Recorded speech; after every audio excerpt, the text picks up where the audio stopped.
আসসালামু আলাইকুম ওরহমতুল্লাহ। আশা করি আল্লাহর রহমতে সবাই ভালো আছেন। আমাদের জীবনের প্রতিটি ক্ষেত্রে বন্ধু বা সঙ্গীর গুরুত্ব অনস্বীকার্য। একজন ভালো বন্ধু যেমন আমাদের জান্নাতের পথে নিয়ে যেতে পারে, তেমনি একজন খারাপ বন্ধু আমাদের ধ্বংসের কারণ হতে পারে। আজকের ভিডিওতে আমরা জানব বন্ধু বানানোর আগে আমাদের প্রিয় নবী মহানবী হজরত মুহাম্মদ সাল্লাল্লাহু আলাইহি ওয়াসাল্লাম কি গভীর এবং গুরুত্বপূর্ণ পরামর্শ দিয়ে গেছেন। বন্ধু নির্বাচনের মূল ভিত্তি কি হওয়া উচিত তা নিয়ে রাসূলুল্লাহ সাল্লাল্লাহু আলাইহি ওয়াসাল্লাম একটি অত্যন্ত গুরুত্বপূর্ণ হাদিস বলেছেন।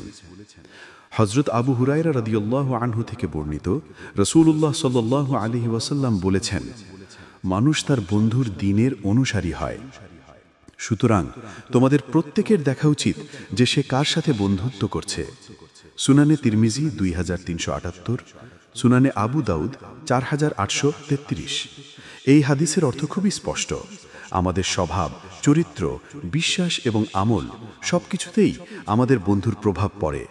আমরা যার সাথে মিশি ধীরে ধীরে তার মতোই হতে শুরু করি।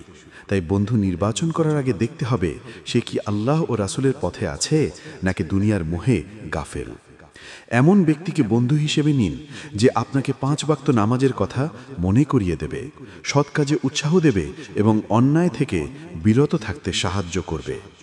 সৎ ও অসৎ সঙ্গীর প্রভাবকে রাসূলুল্লাহ সাল্লাল্লাহু আলাইহি ওয়াসাল্লাম একটি সুন্দর উপমার মাধ্যমে আমাদের সামনে তুলে ধরেছেন। আল্লাহর রাসূল সাল্লাল্লাহু আলাইহি ওয়াসাল্লাম বলেছেন, সৎ সঙ্গী ও অসৎ সঙ্গীর উপমা হল কস্তুরী বহনকারী অর্থাৎ আতর বিক্রেতা এবং কামারের হাঁপড়ের মতো। কস্তুরী বহনকারী হয়তো তোমাকে কিছু দান করবে, অথবা তুমি তার নিকট থেকে কিছু খরিদ করবে, অথবা অন্তত তার কাছ থেকে সুবাস পাবে। আর কামারের হাঁপড় হয়তো তোমার কাপড় পুড়িয়ে দেবে, কিংবা তুমি তার কাছ থেকে দুর্গন্ধ পাবে। দেখুন, সৎ বন্ধু হচ্ছে আতর বিক্রেতার মতো। তার পাশে বসলেও আপনি সুবাস পাবেন। সে আপনাকে ভালো কাজের প্রেরণা দেবে, যার ফল আপনি এই দুনিয়াতেও পাবেন এবং আখিরাতেও। পক্ষান্তরে অসৎ বন্ধু হলো কামারের হাঁপড়ের মতো। তার সঙ্গ আপনার দিন ও দুনিয়া উভয়কেই ক্ষতিগ্রস্ত করবে। তাই আপনার জীবনকে সুবাসিত করবেন নাকি দুর্গন্ধময়, সিদ্ধান্ত আপনার।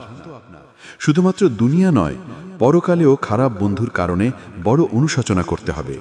আল্লাহ তাআলা কোরআন মাজিদে কঠোর হুঁশিয়ারি দিয়েছেন, হায় আফসোস যদি আমি অমুককে বন্ধুরূপে গ্রহণ না করতাম। আমাকে তো সে ভ্রান্ত করেছিল আমার কাছে উপদেশ পৌঁছার পর। আর শয়তান তো মানুষের জন্যে মহাপ্রতারক। এই আয়াত প্রমাণ করে খারাপ বন্ধু আমাদের জান্নাত থেকে দূরে সরিয়ে দেয়। তাই বন্ধু নির্বাচনের সময় মনে রাখবেন, আপনি এমন কাউকে বন্ধু বানাচ্ছেন যার জন্যে হয়তো কিয়ামতের দিন আপনাকে নিজের হাত কামড়াতে হবে। মনে রাখবেন, বন্ধুত্ব শুধু একটি সম্পর্ক নয়, এটি আপনার ঈমান ও চরিত্রকে রক্ষার একটি ঢাল। বন্ধুত্বের মূল উদ্দেশ্য হোক আল্লাহর সন্তুষ্টি অর্জন। এমন বন্ধু নির্বাচন করুন যারা আপনাকে আল্লাহর পথে অবিচল থাকতে সাহায্য করবে। ভিডিওটি ভালো লাগলে লাইক করুন, আপনার বন্ধুদের সাথে শেয়ার করুন এবং আমাদের চ্যানেলটি সাবস্ক্রাইব করে ইসলামিক জ্ঞানের পথে আমাদের সঙ্গী হন। আল্লাহ আমাদের সবাইকে ভালো বন্ধু নসিব করুন।